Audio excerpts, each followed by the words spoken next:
आप सभी लोग को मेरा नमस्कार। आज का वीडियो फिर से डेवलपमेंट पे नहीं है।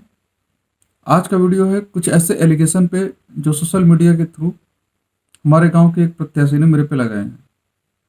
आपको याद होगा पहलवान वीर बाबा पश्चिम का पूरा, डी बाबा साव का पूरा और अंबेडकर पार्क, 3 जगहों पे मैंने बोरिंग करवाई और हैंडपंप लगवाए। और ये सारा जो भी कार्य हुआ है ये मेरे पर्सनल बजट से हुआ है। लेकिन एक महोदय ने बिना कुछ सोचे इसको बोला कि विधायकी कोटे से हुआ है। मैंने उनको कॉल भी किया, माफ़ करिएगा, मैंने उनको अपने मोबाइल से जब कॉल किया तो उन्होंने फ़ोन नहीं उठाया। तकरीबन 3-4 बार मैंने फ़ोन किया, वो फ़ोन नहीं उठाए। फिर मैंने एक गांव के ही एक दूसरे लड़के से फ़ोन करवाया तो उन्होंने फ़ोन उठाया। तो उन पे उन्होंने क्या जवाब दिया आप सुनिए। हाँ हेलो भैया नमस्कार। हाँ नमस्कार भैया, आपको ये पता है कि तीनों हैंडपंप विधायक की पिटा से हो? पता नहीं, हम काम कर ले भाई जान पहले वन एक पे आपके आईटी एक्ट सेक्शन 67 के तहत कार्रवाई मुश्किल आपको पता होगी नहीं? क्या आईटी एक्ट सेक्शन 67 के तहत आपके ऊपर कार्रवाई मुश्किल आपको पता होगी नहीं? हमें नहीं पता हुआ ना। ठीक है, तो सवेरे आपको पता चल जाएगी। मैं आपका गाँव नाव डल लेगा तो गाँव डल लेगा। आप ऐसा ना कि वो जोन भी पहले हुआ हैंडपंप के लगे नहीं लगे वो दुनिया जाने तो जैसा कि आप देख रहे हैं, एलिगेशन लगा तो दिए हैं, लेकिन एक मिनट आप बात नहीं कर पाए मुझसे। पता नहीं क्या डाले हैं, हमें कुछ नहीं पता, हमने नाम नहीं बताया। भाई साहब, सोशल मीडिया पे एक चुने हुए जनप्रतिनिधि के ऊपर एक बेसलेस एलिगेशन, एक मिथ्या आरोप लगाना, आईटी एक्ट सेक्शन 67 के तहत मैं आपके ऊपर एफआईआर करवा सकता हूं। इसके पहले भी मैं करवाने के लिए मूड बना लिया था, लेकिन मैंने सिर्फ ये सोचा कि आपका लक्ष्य तो पुखरा है, कोई विकास नहीं। और बिना मतलब कि आपके ऊपर एफआईआर करके मैं आपको अपने कंपटीशन में क्यों लाऊं? आप अभी जहां पे हैं वहां से पे तो यही शंका है कि पता नहीं आप चुनाव लड़ेंगे भी कि नहीं लड़ेंगे। एक जगह आप प्रचार करते हैं, दूसरी जगह बोलते हैं कि इसको हराना है। अगर मैं लड़ाई में नहीं आ पाया तो कल्लू प्रधान को सपोर्ट करो। बातें आती हैं मेरे पास, ये कौन सा प्रचार कर रहे हैं? अगर आपको प्रचार करना है आप अपना प्रचार करिए। मैं जीतूंगा, मैं ये करूंगा, मैं वो करूंगा, मैं ये डेवलपमेंट करूंगा। आप कहाँ से डेवलपमेंट करोगे? अगर 1-2 जगह से मैं अपने लोगों से आप तक संदेश भी पहुंचा रहा हूँ कि स्ट्रीट लाइटें लगा दो, 8-10 स्ट्रीट लाइटें आप भी लगा दो, आपको सही रास्ता दिखा रहा हूँ। उम्र में आपका लगभग आधा हूँ, लेकिन आपको सही रास्ता दिखा रहा हूँ, तो आप क्या कहते हो? अरे ना, हमारे लोगों ने मना किया है, ये तो गुमराही है लाइट लगाना। भाई साहब, जब चुनाव प्रचार में लाइट नहीं लगा रहे हो, अभी जब हर एक प्रत्याशी ये मान के चल रहा है कि 5 लाख 10 लाख रुपए मेरा चुनाव प्रचार में लगेगा, आप चुनाव प्रचार में वो नहीं लगा रहे हो। आप 1000 का एक खंबा तो पहुंचा दे रहे हो माहौल बनने के लिए, लेकिन बिजली का खंबा नहीं लगा पा रहे हो अभी चुनाव प्रचार में। तो चुनाव जीतने के बाद क्या करोगे आप? स्ट्रीट लाइट ग्राम सभा के कार्य क्षेत्र से बाहर है। आप मेरी लगाई हुई स्ट्रीट लाइट्स के पोल से स्ट्रीट लाइट तो बदलवा नहीं सकते, अब नया क्या लगवाओगे? खैर, आप पे ज़्यादा समय देना मेरे लिए मेरा समय खराब करना होगा। और मैं आपसे कहना चाहता हूँ गुप्ता जी, जो आप कर रहे हैं बहुत बढ़िया कर रहे हैं, लगे रहिए। अभी कई जगह आपने गाली सुना है इसके लिए, और आगे भी आप गाली सुनेंगे, आप करते रहिए। फिलहाल गांकला की जनता, मैं आपको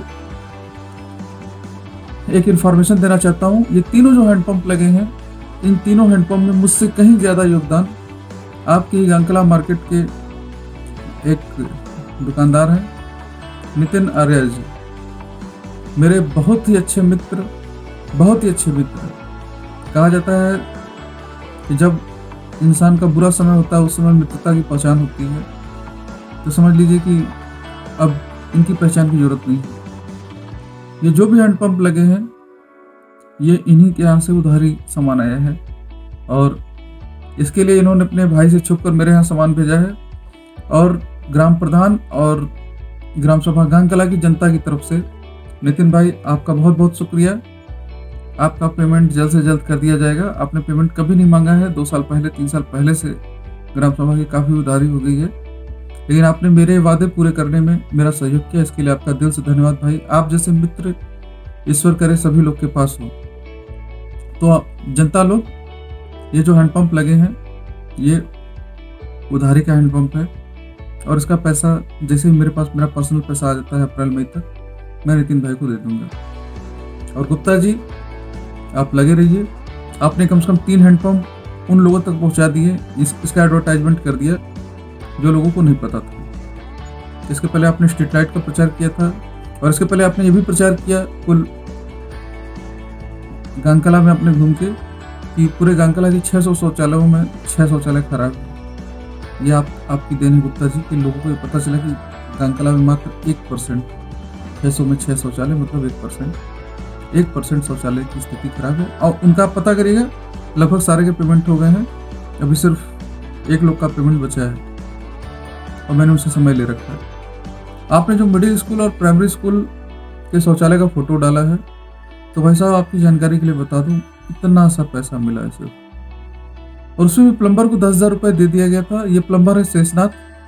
गांगकला की जनता शेषनाथ जी को अच्छे से जानती है, जिनको घुंगरू भी कहते हैं बहुत लोग, ठीक है। शेषनाथ जी को 10,000 रुपये एडवांस दिया गया था, जिसके लिए उन्होंने एक शौचालय में लगभग 70% की प्लम्बिंग कर रखी थी। बाद में उन्हीं की लेट होने की वजह से ये प्लम्बिंग का कार्य लेट हो रहा था। जब तक प्लम्बिंग नहीं हो पाता तब तक जो है टाइल्स नहीं लग सकते थे, इसलिए इसमें डिले हुआ। फिलहाल गुप्ता जी ने अच्छा किया कि मेरा ध्यान इस पर आकर्षित किया। मैंने दूसरे प्लम्बर को वो 10,000 मैं भूल गया उसको, चलिए मैं कभी न कभी कहीं एडजस्ट कर लूँगा। मैंने दूसरे प्लम्बर को यहाँ पे लगा दिया है। काम बहुत जोरों शोरों से चल रहा है, जल्द से जल्द ही पूरे कर लिए जाएंगे। स्कूल के प्रिंसिपल इस शौचालय के लिए मुझसे कई बार बोले हैं, और खैर इसके लिए भाई यहाँ मेरी कमी थी कि थोड़ा डिले हुआ, और इस डिले के पीछे शेषनाथ जी का विशेष योगदान है, और इस काम को जल्दी करवाने के पीछे गुप्ता जी का विशेष योगदान है। इसके लिए गुप्ता जी आपका तहे दिल से धन्यवाद कि आपकी वजह से काम जल्दी मुझे शुरू करना पड़ रहा है। खैर जो भी अच्छा है।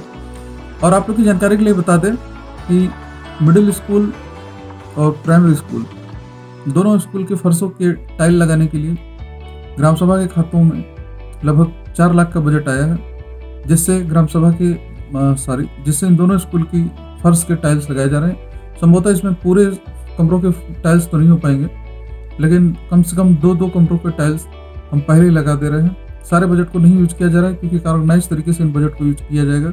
मैं पहले बता दिया हूँ कि ग्राम सभा का जो भी बजट होता है एक नॉमिनल होता है, बहुत ज़्यादा नहीं होता कि एक साथ सारे कार्य कर दिए जाएँ। तो इसलिए चूँकि चुनाव 25 दिसंबर से हमारे खाते बंद है, और ये जो भी कार्य है प्रशासक के द्वारा ही किए जाएंगे। इसका एस्टिमेट MB सब कुछ जो है प्रशासक ही तय करेंगे। बाकायदे उनका TA आएगा, JE आएंगे, वो जो भी उसमें एक्चुअल लागत होगी वो निकाल कर करेंगे। कोई इसमें चोरी या कोई इसमें खाने पीने जैसा कोई विषय नहीं है। अब चूँकि खाते में पैसा है और ये कार्य कराना इस वित्तीय वर्ष में अनिवार्य है, इसलिए इस कार्य को कराया जा रहा है। तो अच्छा है, कम से कम मेरे कार्यों में काम और बढ़ा, और इसके लिए माननीय योगी जी का हमें धन्यवाद देना चाहिए, जिन्होंने पूरे यूपी के सभी प्राइमरी स्कूलों पर टाइल लगाने का प्रबंध किया है। ये वीडियो गुप्ता जी के एक छोटे से स्टेटमेंट के ऊपर है, और गुप्ता जी से अनुरोध है, गुप्ता जी आप एक मिनट अपने ग्राम सभा के एक व्यक्ति के आगे स्टैंड नहीं कर पा रहे हैं। कल को आप अधिकारियों के आगे, आप बड़े कर्मचारियों के आगे आप कितना बात कर पाएंगे। गांव के लिए काम लाना इतना आसान नहीं होता है। गांव के लिए तमाम विवादों से लड़ते हुए, तमाम विवादों को सुलझाते हुए किसी रास्ते को, चक्रोट को, नाले को या कोई भी कार्य कराना इतना आसान नहीं होता गुप्ता जी, जितना आपको लग रहा है। आप 1 मिनट नहीं सर्वाइव कर पा रहे हैं, आप 1 मिनट बात नहीं कर पा रहे हैं, अपनी कही हुई चीज को आप डिफेंड नहीं कर पा रहे हैं। आप ग्राम प्रधान क्या खाक बनेंगे? खैर मैं आपको ज्यादा कुछ नहीं बोलूंगा। अब वक्त आने दीजिए चुनाव तक, चुनाव में ये जनता ही आपको सबक सिखा देगी। फिलहाल आप जो कर रहे हैं बहुत अच्छा कर रहे हैं। आप इसी तरह मेरा प्रचार करते रहिए। इसी के साथ ग्राम सभा गांगकला की जनता, मैं आपको तहे दिल से शुक्रिया अदा करता हूँ। जो इस समय आपने जो प्यार मुझे दिया है, मेरी जो स्थिति है, ये आपके समझदारी की वजह से। गुमराह बिल्कुल न हो। वास्तव में आपको कौन गुमराह कर रहा है ये आप अच्छे से देख रहे हैं। आपने इस वीडियो को आखिरी तक देखा, इसके लिए आप सभी का शुक्रिया। धन्यवाद।